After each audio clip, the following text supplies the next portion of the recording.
Let's get updates on the preparations for the Chinese New Year. Yes. We have Mobile Journal Ivan Tarinque joining us via Zoom. Hey Ivan, kumusta dyan?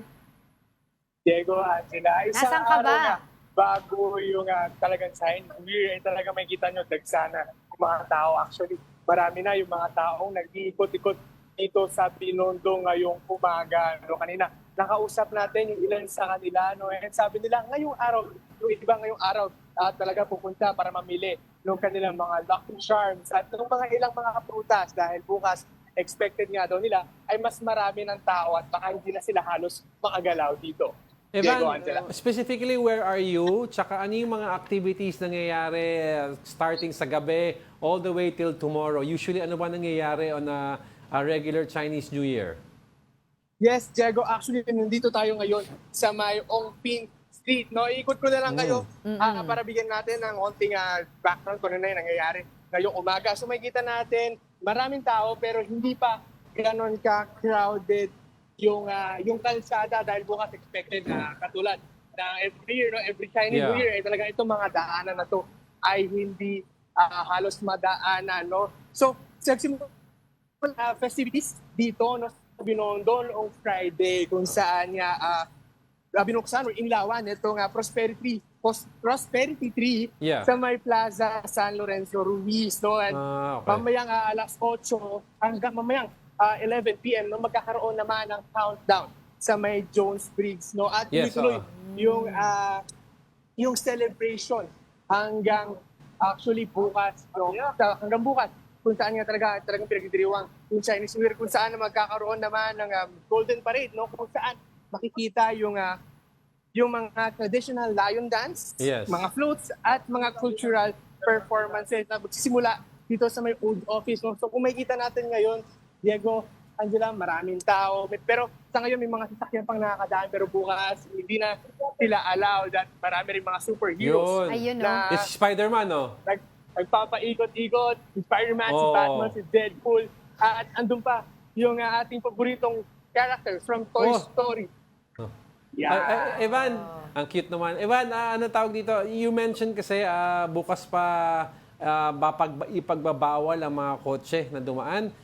In light of this mga road closures, pwede ba mag-park ang mga kababayan natin na gusto makisaya sa Chinese New Year dyan sa Chinatown? Yes, Diego, actually marami ng sasakyan. Kanina nga, pahirapan na yung paghahanap ng parking. No? As of this morning, no, explain na rin natin kung ano ba yung mga daan na sarado simula bukas. No? Unang-una, yung mga pwedeng mga daanan. Tomorrow ay, yung mga sarado palang daanan simula mamayang gabi hanggang bukas ay yung kahabaan ng Quintin Paredes Street, no? Yung Jones Bridge, yung both North and South, mamayang 9 p.m. sarado na yan. Yung Plaza Cervantes, simula kaninang umaga, sarado na yan. Yung Plaza Cervantes, mamaya rin pala magkasarado yan. At yung Binondo, Intramuros Street, no, yun, yung kaninang madaling araw ay sarado na. No? Yung mga alternate routes naman na pwedeng daanan ng ating mga kapatid na gustong pumunta dito sa Binondo, no, yung mga galing from Ipon or yung galing Taft Avenue ay pwedeng gamitin yung MacArthur Bridge or yung Quezon Bridge papunta sa kanilang destination o yung mga galing naman sa may Plaza Santa Cruz ay pwedeng gamitin itong Quintin Paredes Street at Quintin Paredes Street papunta sa kanilang destination naman yung mga galing naman from Magallanes Drive papunta sa Binondo Intramuros ay pwedeng dumiretso sa Soriano Avenue hanggang sa Anda Circle at kung saan man yung kanilang transport. So ngayon pa lang, Diego, Angela, kanina na yung mga kapatid natin yung kanilang ruta dahil bukas expected ay mas mabigat yung mga dami ng traffic sa paligid ng Binondo. Diego, Angela. Oo, Evan, nakita ko kanina nung lumilibot ka dun sa mga gilid-gilid dyan, maraming mga paninda, may mga parang gold and red yun. Ano-ano ba yon? At saka ano-ano ba yung mga dapat bilhin ngayon ng mga kapatid natin para daw sa pampaswerte ng Year of the Snake? Okay, Angela, ito malapit tayo dito. So punta natin sa tindahan dito na nagbibenta ng mga hanging Lucky Charms. So, ito yung mabenta ngayon no, na Lucky Charms. Tayo, magkano yung benta sa mga hanging Lucky Charms na ganito?